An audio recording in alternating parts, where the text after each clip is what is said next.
오늘 말씀을 받도록 하겠습니다. 오늘 말씀은 출애굽기 15장 1절로부터 21절입니다. 출애굽기 15장 1절로부터 21절, 우리 한 목소리로 함께 하나님의 말씀을 받들도록 하겠습니다. 시작.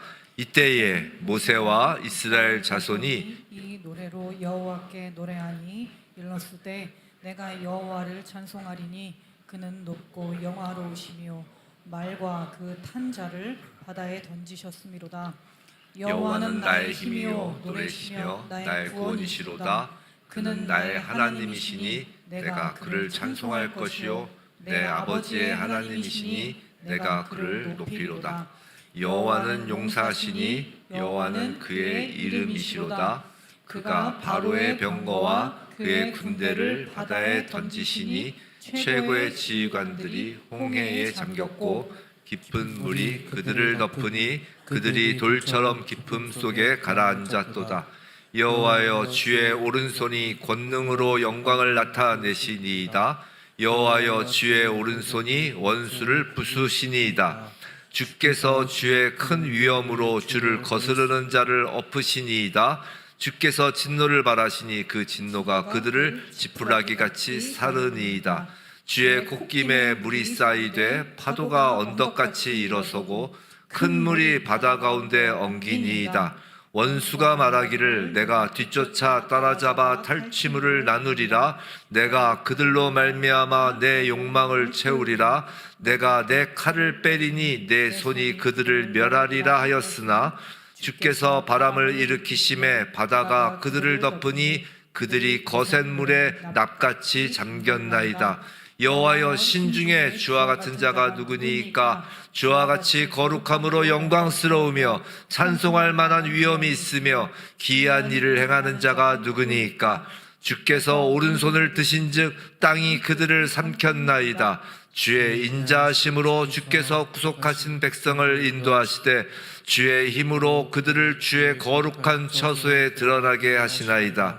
여러 나라가 듣고 떨며 블레셋 주민이 두려움에 잡히며 에돔 두령들이 놀라고 모압 영웅이 떨림에 잡히며 가나안 주민이 다 낙담하나이다. 놀람과 두려움이 그들에게 임함에 주의 팔이 크므로 그들이 돌같이 침묵하였사오니 여호와여, 주의 백성이 통과하기까지 곧 주께서 사신 백성이 통과하기까지였나이다. 주께서 백성을 인도하사 그들을 주의 기업의 산에 심으시리이다. 여호와여, 이는 주의 처소를 삼으시려고 예비하신 것이라. 주여, 이것이 주의 손으로 세우신 성소로소이다. 여호와께서 영원 무궁하도록 다스리시도다 하였더라. 바로의 말과 병거와 마병이 함께 바다에 들어가매 여호와께서 바닷물을 그들 위에 되돌려 흐르게 하셨으나 이스라엘 자손은 바다 가운데서 마른 땅으로 지나간지라. 아론의 누이 선지자 미리암이 손에 소고를 잡음에 모든 여인도 그를 따라 나오며 소고를 잡고 춤추니 미리암이 그들에게 화답하여 이르되 너희는 여호와를 찬송하라. 그는 높고 영화로우심이요 말과 그 탄 자를 바다에 던지셨음이로다 하였더라. 아멘. 오늘 모세의 노래를 우리의 노래로란 제목으로 출애굽기 15장에 나오는 모세의 노래 그리고 미리암의 노래를 우리가 받을 때 우리의 삶 가운데 하나님을 향한 찬양, 우리 주 예수 그리스도를 향한 그 찬송이 우리의 입술에서 끊이지 않기를 주님의 이름으로 축원합니다. 자, 사실 오늘은 설교보다 찬양만 계속해도 되는 날로 생각이 듭니다. 그죠? 오늘 본문 자체가 찬양이잖아요. 모세의 노래. 그래서 사실은 제 전도사님하고 그런 얘기를 했어요. 설교를 거의 하지 않고 부흥의 식으로 계속 찬양하고 말씀 전하고 찬양하고 말씀 전하고 그러면 어떨까라고 했는데 이제 그렇게 하기엔 좀 무리가 있어서 그래서 이제 말씀을 전하는 식으로 하도록 하겠습니다. 자, 성경은요 지금 가만히 보세요. 출애굽 사건이잖아요. 이 역사적 사건인데 이걸 단지 어떤 사건의 기록으로만 남기지 않고 그 사건을 지금 노래로 남기고 있는 거예요. 이건 노래, 우리가 좀 읽어서 그렇지만 이걸 히브리어 원어의 그 음률에 따라서 이렇게 읽으면 노래가 되는 거예요. 이게 왜 하나님은 노래를 성경에 남기셨을까요? 우리가 가만히 생각해 보면 우리가 사건은 시간이 이렇게 지나면 기억에서 흐려집니다. 그런데 노래는 기억에 오래 남아요. 우리 여러분들 뭐 예를 들어서 조선시대 왕 이름 그냥 암기해서 이렇게 외우면 금방 까먹죠. 암기도 잘 안 되고. 우리 고등학교 때 어떻게 외워요? 음리를 붙이죠. 대종, 대세 뭐 이렇게 해서 음리를 붙인다고요. 노래는 오래 기억에 남는 거예요. 근데 그냥 기억에 오래 남는 정도가 아니라 노래는 세대를 이어서 그 노래의 내용이 전승된다는 것이에요. 아리랑 노래 한번 생각해 보세요. 아리랑. 우리 젊은 세대들 아리랑 노래 알죠? 아리랑. 한국 사람이라면 세대와 상관없이 노래 곡조가 흘러나오면 그냥 읊조리게 되는 게 아리랑이에요. 한민족의 특유한 감성인 한이라는 감성을 담아 세대를 넘어서 이어지는 것입니다. 찬양에도 그런 힘이 있는 것 같아요. 특히 이 찬송가의 찬양은 그 세대를 이어서 전해지는 그 측면이 복음성가보다는 좀 훌륭한 점이 있는 것 같습니다. 예를 들어서 이런 거죠. 어메이징, 나가 그냥 나오지 않아요? 다 나오잖아. 나 같은 죄인 저 혼자 하기 뭐합니까? 살리신 주내 놀라워 잃었던 생명 찾았고 광명을 얻었네. 그냥 나오는 거예요. 2절까지 가면 이제 모르니까 1절까지만 제가 모른다고 이제 다 못 외워서 하여튼 1절만 계속 부르니까 하여튼 이렇게 계속 세대를 이어서 찬송이 이어집니다. 이처럼 찬양은 하나님의 은혜와 하나님의 사랑, 그 복음의 내용을 기억하고 그 기억을 나에서만 머무르는 것이 아니라 다음 세대까지 전하는데 매우 유용합니다. 그래서 제가 한번 이 설교 준비하면서 그런 생각을 해봤어요. 우리 찬양팀은 예배 시작할 때 찬양팀이 좀 젊은 세대로 구성되어 있잖아요. 그런데 그 젊은 세대를 향해서 우리 이제 어른 세대가 지금 딱 이제 찬양대 이제 젊은 세대, 이제 좌중에 이제 어른 세대 이렇게 좀 대충 이렇게 계시니까 이제 어른 세대가 한번 우리 젊은 세대에게도 찬양을 불러주는 시간이 있으면 좋겠다. 우리 어른 세대가 한평생 주님과 동행하였던 그 기억을 찬송에 담아 다음 세대에게 들려주고 이어지는 거죠. 어떠세요? 좋으세요? 아멘. 좋아요. 뭐 그런 시간을 좀 가졌으면 좋겠다는 생각을 해요. 그렇게 어른 세대들이 이렇게 앞에서 또 아니면 뭐 자리에서 찬양을 이렇게 부를 때 젊은 세대들이 보면서 어떤 생각하겠어요? 아, 나도 말년에 저렇게 예수만 남는 인생 되고 싶다. 어떤 그런 생각을 할 거 아니에요. 아, 저분들의 인생은 어땠을까? 근데 저분들의 인생이 저렇게 찬송에 담겨서 예수를 찬양하는 것으로 지금 나아가고 있구나. 우리도 저렇게 나이 들고 싶다. 이런 마음이 들 것 같아요. 여튼 그런 어떤 한번 시간을 가져볼까 좀 고민을 해봅니다.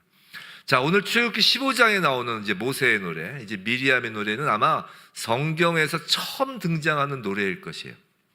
이 노래는 이제 이런 식으로 노래를 부르는 거예요. 모세가 이제 선창을 하면 이스라엘 회중이 따라 부르는 식입니다. 그래서 15장 1절에 모세와 이스라엘 자손이 이 노래로 여호와께 노래하니라고 하잖아요. 그러니까 모세가 먼저 선창하는 거예요. 그럼 이제 회중이 따라 부르는 것입니다. 그리고 19절에서 21절 거기 보면 이제 위에 뭐 자꾸만 그 제목처럼 되는 게 미리암의 노래 이렇게 돼 있죠. 그 19절에서 21절의 미리암의 노래는 이제 여인들이 마치 후렴구처럼 중간중간에 이제 부르는 시기예요. 지금 몇 명이에요? 이스라엘 자손이 전체가 부른다고 하면 약 200만에서 300만에 이르는 그 이스라엘 회중 전체가 함께 부르는 거대한 합창이라고요. 어떤 장면이 연상돼요? 그러면은 요한계시록에서 이런 말씀이 있죠. 아무도 능히 셀 수 없는 큰 무리가 나와 흰옷을 입고 손에 종려가지를 들고 보좌 앞과 어린 양 앞에 서서 큰 소리로 외쳐 이르되 구원하심이 보좌에 앉으신 우리 하나님과 어린 양에게 있도다 하는 그 말씀, 그 장면이 이제 연상되는 거예요. 요한계시록에서 흰옷 입고 찬양하는 그 셀 수 없는 큰 무리 가운데 반드시 저와 여러분이 포함되어 있기를 진정 간절히 주님의 이름으로 기도합니다. 아멘. 거기 들어있어야 되는 거예요. 자, 이런 거예요. 오늘 본문의 모세의 노래가 요한계시록에서의 어린 양의 노래까지 이어지는 것이에요. 세대의 세대를 이어가는 것입니다. 그리고 지금 우리가 그 세대 가운데 있어서 그 세대 중 하나로서 찬양하는 것이에요. 이 땅에서의 찬양대가 그대로 천상의 찬양대로 이어지는 것입니다. 자, 그런데 오늘 본문에서 왜 이 대목에서 성경의 첫 찬양이 등장할까요? 우리 지금까지 무엇을 보았죠? 무엇을 지나왔어요? 애굽에서의 고단한 노예의 삶, 그리고 어린 양의 피로 인한 그 죽음에서 생명으로의 옮겨짐을 보았어요. 또 홍해의 갈라짐을 통한 그 거룩과 그 죄의 권세의 진멸과 새 피조물로서의 새 창조를 보아왔어요. 쭉 보아온 것이에요. 즉, 이 모든 것이 예수 그리스도의 십자가에서 다 이루심을 경험하고 드디어 찬양을 부르는 것입니다. 아리랑이 한 민족의 한을 담은 노래라면 모세의 노래, 우리의 노래는 예수 그리스도의 십자가를 담은 노래인 것이에요. 그런데 본문 장면으로 돌아가서 그렇다면 모세가 단지 와 살았다라는 기쁨과 감사를 주체할 수 없어서 지금 노래를 시작하는 것일까라는 것이에요. 이런 거예요. 이런 의구심 들지 않으세요?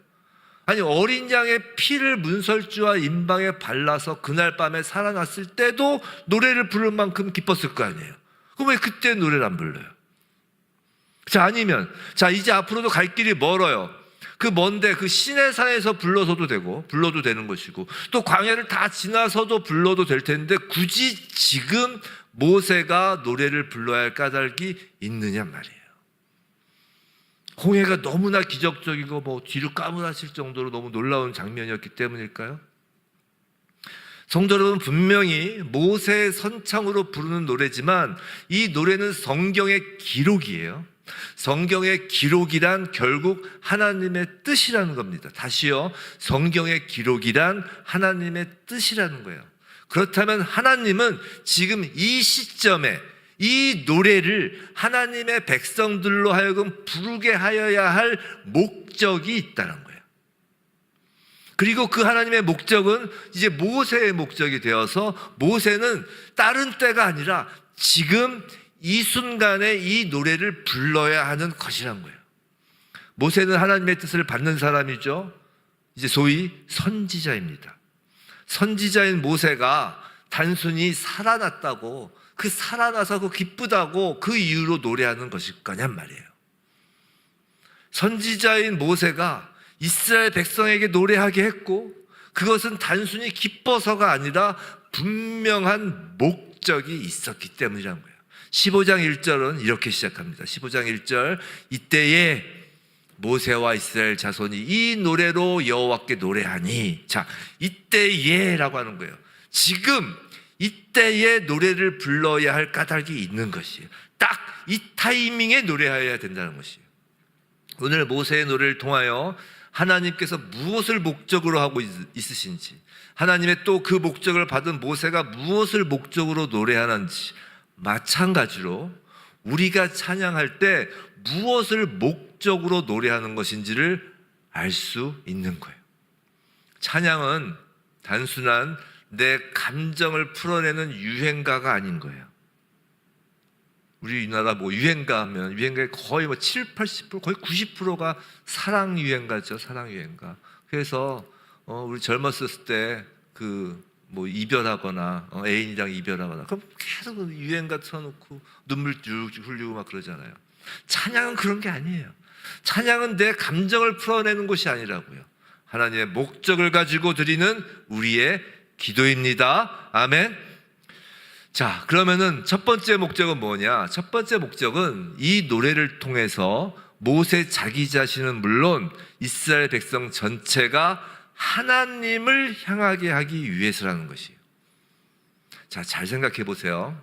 사실 이 장면을 우리가 성경을 통해서 보니까 우리는 하나님이 하셨구나 라고 말할 수 있지만 그 당시에 있었던 그 이스라엘 사람들이 본 것은 무엇이었을까요? 우린 지금 성경에서 이렇게 써 있으니까 하나님이 하셨다라고 하지만 그 당시 이스라엘 사람들은 무엇을 보았을까요? 지금 모세가 여호와가 하셨다고 하고 여호와의 손, 여호와의 능력, 여호와의 역사 이렇게 말하고 있지만 실제적으로 이스라엘 백성들과 모세가 보았던 것은 무엇이냔 말이에요. 자, 8절 한번 볼까요? 8절. 자, 주의 콧김에 물이 쌓이되 파도가 언덕같이 일어서고 큰 물이 바다 가운데 엉기니이다. 자, 매우 시적인 표현이죠. 노래니까 그런 거예요. 노래. 자, 동풍이 분 것을 두고 주의 콧김이라고 지금 합니다. 매우 시적인 표현이에요. 그 콧김에 지금 파도가 언덕같이 일어서고 큰 물이 엉켰다고 합니다. 자, 10절을 보면 지금 방금 본 건 8절이고 10절을 보면 더 사실적으로 표현하죠. 10절. 자, 주께서 바람을 일으키심에 바다가 그들을 덮으니 그들이 거센 물에 납같이 잠겼나이다. 자, 성도 여러분, 그 자리에서 백성들이 본 것은 사실 무엇이냔 말이에요. 바람인 거예요. 바람이 불었다는 것입니다. 바람이 불더니 바다가 갈라지더라는 것이에요. 근데 어느 순간 또다시 바람이 불더니 그 바다가 옮기는 것을 보는 것이에요. 그러니까 애굽 군대가 멸절된 그 큰 승리 앞에서 만일 아까 8절에서의 그 주께서, 지금 10절에서의 주께서, 즉 여호와께서는 저 단어만 딱 빠지면 그들의 기억에 남는 건 뭐예요? 바람만 남는 거예요. 바람만. 그들이 본 것이 바람이었기 때문이에요. 성도 여러분, 그래서 우리는 여호와 하나님을 주어로 하는 찬양을 불러야 하는 것이란 거예요. 자, 우리도 흔히들 큰 성공을 했거나 큰 성취를 했거나 큰 승리를 했거나 큰일 앞에서 제가 자꾸 예를 드는 우리 민혁군 이번에 대학교 합격했잖아요. 그럼 큰 일을 이뤘잖아요. 그리고 나면 이제 보통 어떤 이야기를 해요? 와, 타이밍이 절묘했네. 어떻게 그때 바람이 불었지? 야, 어떻게 그때 우리는 싹 빠져나왔는데 애굽이 지날 때면 하필 그 시간에 바다가 엉겼지? 야, 우리가 운이 좋았네? 라고 한다는 거예요. 여호와께서를 빼버리고 바람을 기억하기만 하고 자연 현상인 것처럼 우연인 것처럼 하나님을 빼고 절묘한 타이밍인 것처럼 이런 식으로만 볼 수 있고 그렇게 눈에 보이는 것에만 마음을 빼앗길 수 있다는 것이에요. 또 이스라엘 백성이 확실히 보았던 것이 또 있죠. 그게 뭔가요? 바람 말고 바람이 일어나기 전에 모세가 지팡이를 바다를 향하여 내미는 모습을 보았다는 것이에요. 그렇죠? 그러자 바다가 바람이 불어서 갈라지는 것을 보았다는 것이죠. 그럼 어떤 생각을 이제 또 하게 되나요? 이스라엘 백성들은 모세가 바다를 갈랐다고 생각하면서 모세를 높이고 모세를 주목할 수 있다는 것이에요. 모세가 아무리 아니라고 해도 이스라엘 백성이 본 건 모세잖아요. 오늘 본문 15장 1절을 시작하기 전에 지난주에 보았던 14장 맨 마지막 14장 31절이 어떻게 끝나는지 기억나세요? 성경책 있으신 분 한번 보세요. 15장 1절 바로 위에 여호와와 그의 종 모세를 믿었더라로 끝나요. 저번 주에 이 설교를 안 했어요. 이 부분은. 왜냐하면 이상해서 그래요. 뭐가 이상해요? 여호와를 믿는 것은 이해가 되는데 그 믿음을 모세까지 포함시키는 게 이해가 안 되더란 말이에요. 이상하지 않으세요? 모세를 믿었더라로 끝나는 것이라고요. 히브리 원어 성경은 아예 명확하게 나왔어요. 여호와의 종 모세를 믿었더라가 딱 그 문장 마지막이에요. 그렇기 때문에 15장 1절 이때의 찬양을 불러야 했던 것이라고요. 이해가 되세요? 그래서 이때의 찬양을 불러야 했던 것이에요. 모세가 먼저 야, 내가 아니야 여호와야 라는 것을 강하게 노래하여야 했고 모세의 그 선창에 맞춰 모든 이스라엘 백성이 사람이 아니라 바람이 아니라 우연이 아니라 타이밍이 아니라 여호와이다를 따라 해야 했던 거라고요. 사랑하는 성도 여러분, 이것이 찬양의 목적이에요. 우리의 삶 속에서 하나님께서 승리를 주시고 은혜를 주시며 무엇인가 문제를 해결해 주시고자 할 때 분명히 바람이라는 수단을 쓰시기도 하고요, 모세라는 수단을 쓰시기도 하고요, 어떤 때는 나의 열심을 사용하시기도 합니다. 보통 사람들은 이것을 두고 우연, 기회, 환경이라고 하기도 하고요, 귀인을 만났다고 하기도 하고요, 뭐 동쪽에 가서 만난 귀인, 뭐 귀인을 만났다고 하기도 하고요, 자기 개발을 하였다고 하기도 합니다. 그래서 바람만 기억하고 모세와 같은 귀인만 기억하며 자기 자신의 업적만을 기억하는 것이에요. 그러나 오늘 모세의 노래에서 하나님은 우리에게 분명히 기억하라는 것이에요. 오직 그 모든 일은 하나님께서 하신 일이라는 사실을 말이에요. 물론 귀인과 우리를 도와준 귀한 분과 하나님 보내신 분과 그리고 우리의 어떤 노력, 그런 거에 대해서 평가절하를 하라는 것은 아니죠. 감사히 여기고, 그리고 자기 자신에 대하여 그래도 자존감은 좀 높이고, 그런 건 필요하죠. 하지만 그게 아니라, 그것만 기억하는 것이 아니라 하나님께서 하신 일이라는 사실을 기억하라는 것이에요. 하지만 사단에 속한 자는 그와 정반대로 이야기합니다. 그것이 오늘 본문 9절에 나와요. 사단에 속한 자가 뭐라고 이 사람들은 찬양하는지 한번 보세요. 오늘 노래니까 다 찬양이잖아요. 이건 사단에 속한 자의 찬양을 이제 모세가 인용하는 것이죠. 9절, 원수가 말하기를 내가 뒤쫓아 따라잡아 탈취물을 나누니라. 내가 그들로 말미암아 내 욕망을 채우리라. 내가 내 칼을 빼리니 내 손이 그들을 멸하리라 하였으나. 자, 원수는 뭐라고 하나요? 뭐가 제일 눈에 확 띄어요? 내가라고 하는 거예요. 이것이 내가 복음이고 이것이 내가 찬양인 거예요. 우리는 사복음서가 있지만 이 사단은 복음서가 하나밖에 없어요. 내가 복음. 그들은 내가 찬양을 부른다고요. 찬양 제목이 하나예요. 내가 찬양. 자, 성도 여러분, 기독교의 신과 다른 종교의 신의 중요한 차이점이 무엇인 줄 아세요? 저는 기독교를 종교라고 생각 안 하지만 여하튼 그 사람들의 분류에 따라 종교다 친다 하면, 자, 우리의 신앙에 우리가 믿는 그 하나님의 그 신과 다른 종교에서 구상에서 이야기하는 신의 중요한 차이점이 뭐냐면, 다른 종교는 사람에서 시작해서 사람으로 끝난다는 것이에요. 사람인 내가 누군가? 나는 어디서 와서 어디로 가는가?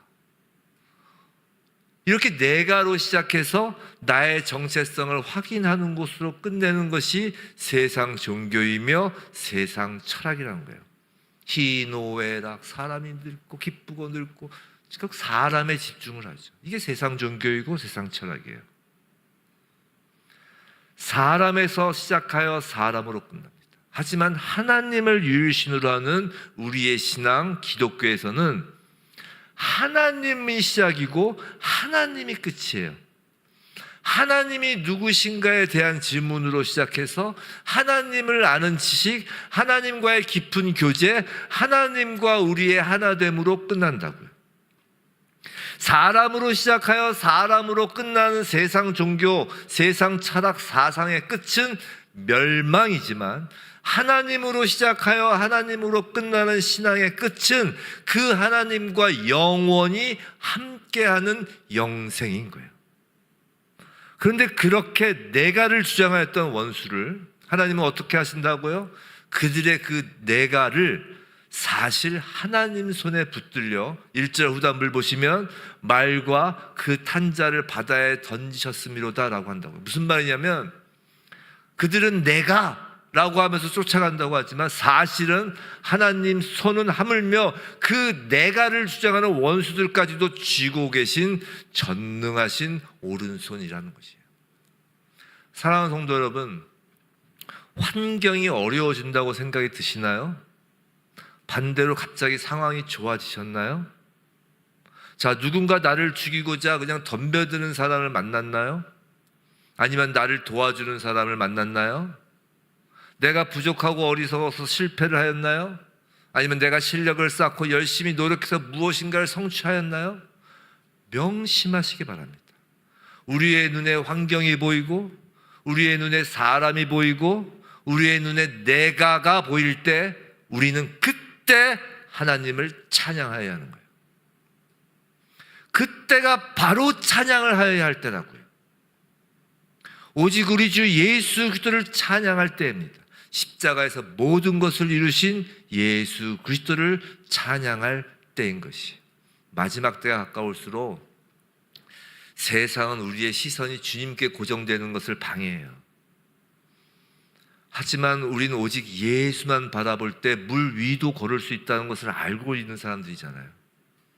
마지막에 가까이 오는 이때에 오직 여호와 우리 주 예수 그리스도만을 바라보며 성도의 모든 일이 주 안에서 다 이루어졌음을 찬양하는 저와 여러분 되길 주님의 이름으로 축원합니다. 자, 둘째로, 이게 첫 번째, 지금 이때에 모세가 노래해야 되는 이유였고, 둘째로 모세가 왜 여기서 하나님을 노래해야 했을까? 그것은 이스라엘 백성들이 비전을 향하게 하려고입니다. 자, 성도 여러분, 오늘 본문을 가만히 보면 분명히 하나님께서 하신 일들을 지금 모세가 구체적으로 기억하고 노래하는 것을 보게 돼요. 그런데 이 노래를 잘 보시면 모세가 하나님이 하신 일만 보여주면서 노래하고 있는 것이 아니라 동시에 하나님께서 앞으로 하실 일들을 모세가 선지자로서 미리 보면서 지금 노래하고 있는 것을 보게 되죠. 그죠? 13절 한번 볼래요? 13절 볼까요? 자, 우리 함께 한번 같이 읽어보겠습니다. 시작. 주의 인자하심으로 주께서 구속하신 백성을 인도하시되 주의 힘으로 그들을 주의 거룩한 처소에 들어가게 하시나이다. 자, 지금 모세는 홍해를 건너자마자 홍해 그 해안가에서 노래를 부르고 있는 건데 그가 지금 뭘 노래하고 있나요? 주의 거룩한 처소에 들어가게 되는 것을 노래한다고요. 그래서 주의 거룩한 처소는 예루살렘 시온산의 처소를 말하는 거예요. 즉 모세의 노래는 지금 현재만 머물러 있지 않고 하나님께서 하실 비전에 대해서 노래하고 있는 거라고요. 자, 14절부터 16절까지도 한번 보세요. 14절에서 16절. 자, 여러 나라가 듣고 떨며 블레셋 주민이 두려움에 잡히고요, 에돔 두령이 놀라고 모압 영웅이 떨림에 잡히며 가나안 주민이 다 낙담하나이다.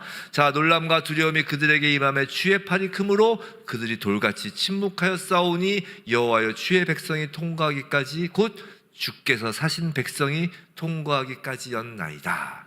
자, 여기 나오는 방금 14절에서 16절까지 나오는 블레셋, 에돔, 모압, 가나안 주민, 이들이 누구예요? 앞으로 이스라엘 백성이 가나안 약속의 땅에 들어갈 때까지 만나게 될 대적들이잖아요.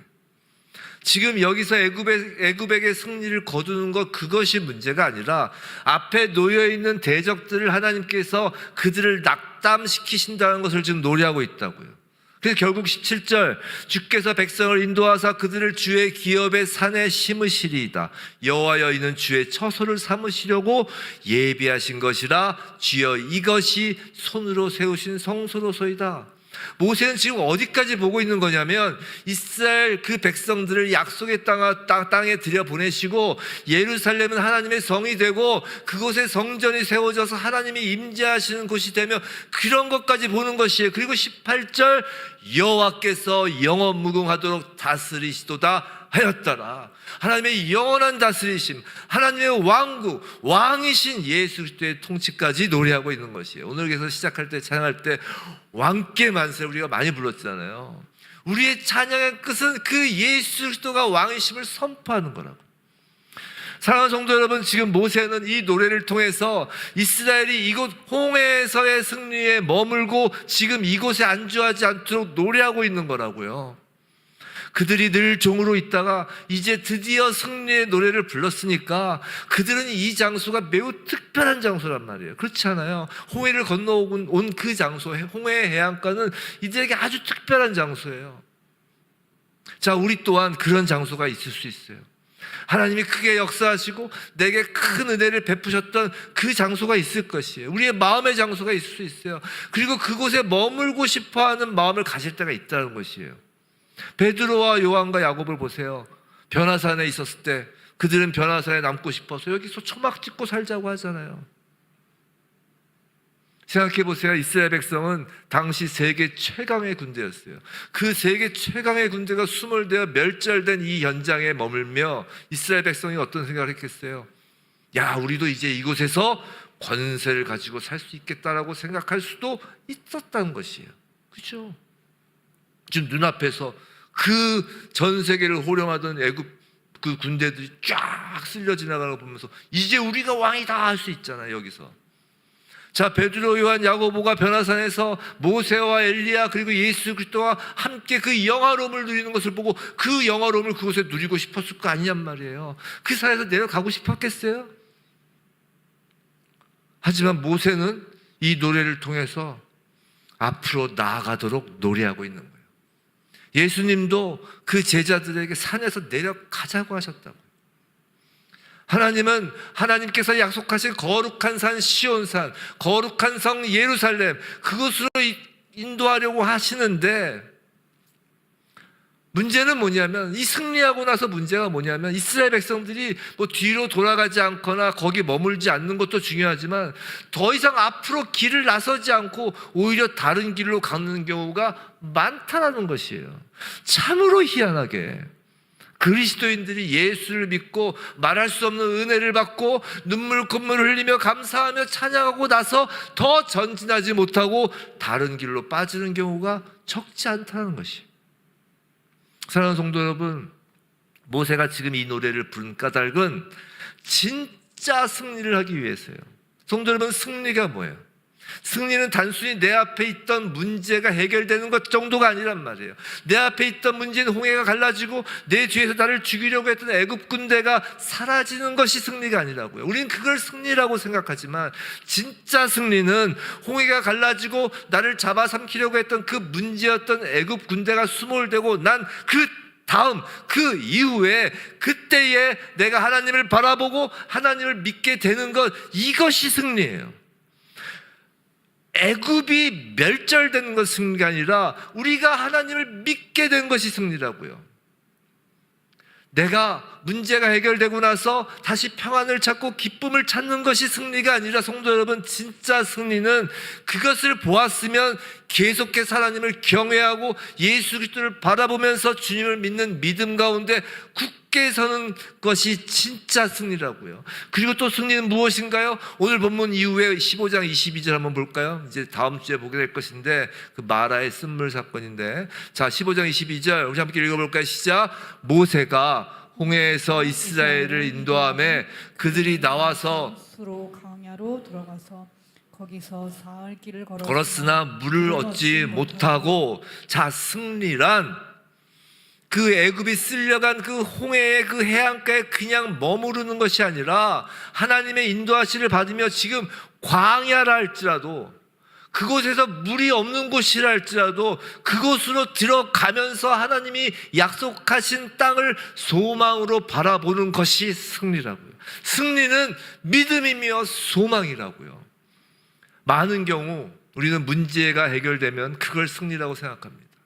그런데 그때 그 지점에서 우리는 모세처럼 노래하지 않으므로 그 문제가 해결되고 나서 오히려 패배하게 되고 실패하는 경우가 많더라는 거예요. 대한민국을 한번 보세요.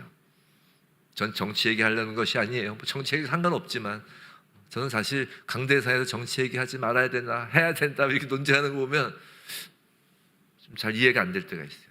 왜냐하면 이 성경을 가만히 보세요. 성경 안에는, 자, 오늘 출애굽, 애굽과의 상황이 뭐예요? 이스라엘 백성에겐 가장 첨예한 정치적인 문제 아니에요? 그죠? 그러니까 성경에는 정치, 경제, 문화 모든 게 다 있어요. 성경에 없는 게 어디 있어요? 우리 인생의 삶 속에서. 그러니까 어떤 본문에서 정치 얘기가 나오면 정치 얘기를 현재 현실 상태 해석하고 우리의 현 시대를 해석하고 그에 적용하는 걸 당연히 할 수 있다고 생각해요. 어떤 특별한 목적을 갖고 그런 게 아니라 그냥 하나님 말씀에 비추어 이 땅의 정치와 경제와 문제에 대하여 해석하고 그것에 대해 선포하는 건 당연히 강대상에서 교회에서 이루어질 일이죠. 정치 문제를 해야 되냐 안 해야 되냐 그런 걸 논쟁하는 것 자체가 좀 이해가 안 되는데, 여하튼 대한민국을 보세요. 하나님께서 큰 은혜를 주셨습니다. 우리는 크고 놀라운 일들을 봤어요. 우리 여기 뭐 70대 또 이렇게 연세 되신 분들 계신데 한강의 기적이라는 경제 부흥을 봤잖아요. 그죠? 뭐 옛날에 보릿고개, 뭐 젊은 세대들은 보릿고개 모르겠지만 보릿고개가 있었단 말이에요. 이렇게까지 우리나라 경제가 부흥할 거라고 상상이나 하셨어요? 저 어렸을 때 기억이 아직도 기억나는 게 그 국민소득 몇 불이 목표였죠?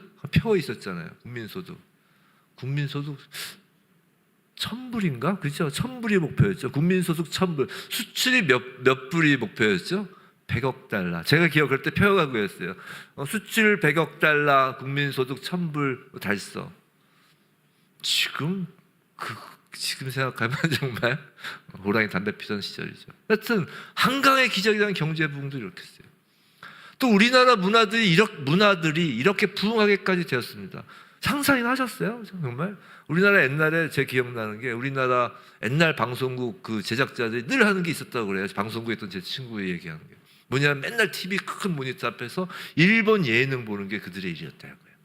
일본 드라마 보고 그 카피하려고.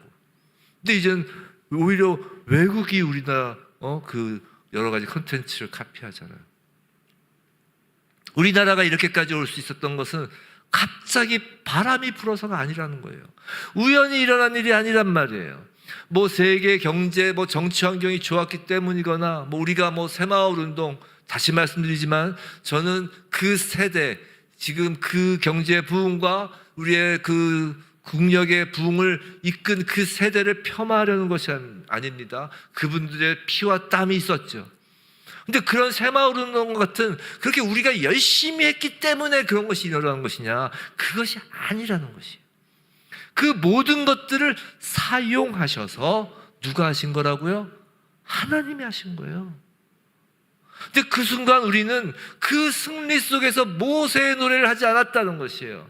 하나님을 바라보지 않고 하나님을 기억하지도 않았습니다. 그래서 하나님께서 원하시는 길로 가지 않은 것이고 하나님도 기억하지 않는 대한민국이 되고 말았다는 것이에요. 대한민국이 하나님을 기억합니까, 여러분? 우리가 무엇이 안타까운가요? 누구에게 책임이 있나요? 교회에게 책임이 있다는 것이에요. 그리스도인이라는 우리에게 책임이 있다는 것이. 우리 한번 자신을 점검해 보았으면 좋겠어요. 성도 여러분, 진정 이렇게 주일에 편하게 의자에 앉아서 평안하게 찬양하고 말씀 듣고 이렇게 예배를 드리는 것이 정말로 하나님의 은혜라는 사실을 알고 계세요? 정말 이게 은혜라는 거예요? 우리가 예수를 믿어 어린 양의 피의 은혜를 입고 홍해를 건너는 그 은혜를 입은 것을 진정 지금 이때 감사하고 있냔 말이에요. 정말 그 감사의 몸이 전율하시나요? 뭐 전율까지는 아니더라도 그 감사를 정말 매일 우리가 기억하냔 말이에요. 하나님을 찬양하나요, 우리가? 아니면 내가를 찬양하나요? 그리고 하나 더, 그냥 이렇게 은혜를 받고 예수 그리스도 십자가 승리를 만끽하는 것으로 족한가요? 여기에 초막 찍고 남을 여생을 보내고 싶냐는 말이에요. 정말 우리의 신앙 여정이 여기서 끝이기를 원하시는가? 아니면 하나님의 비전이 계속하여 저와 여러분에게 부어지고 있느냔 말이에요. 성령이 인도하시는 광야로 걸어갈 마음의 준비가 되어 있냐는 말입니다. 하나님의 비전과 주님의 소망을 찬양하며 날마다 광야를 향해 나아가고 있냐는 말이에요. 그 광야를 지나 새 예루살렘에 가는 것, 예수 우리 왕이 계신 곳에 가는 것, 그 모든 순간순간이 우리의 승리인 것이. 사랑하는 성도 여러분, 여러분은 오늘 어떤 노래를 부르시나요? 모든 것이 주님의 십자가 은혜라는 노래를 부르시나요? 아니면 주님의 비전, 주님이 주신 소망을 노래하시나요? 아니면 이 모든 것을 담아 우리에게까지 이어지는 모세의 노래를 부르고 계신가요? 부디 오늘 모세의 노래가 우리의 노래로 이어지고 우리의 노래가 세대와 세대를 거쳐 계속 이어져 훗날 주의 손으로 세우신 성소, 거기가 어디예요? 새 예루살렘, 그곳에 울려 퍼질 그 어린 양의 노래까지 이어지길 예수 그리스도의 이름으로 간절히 기도드립니다.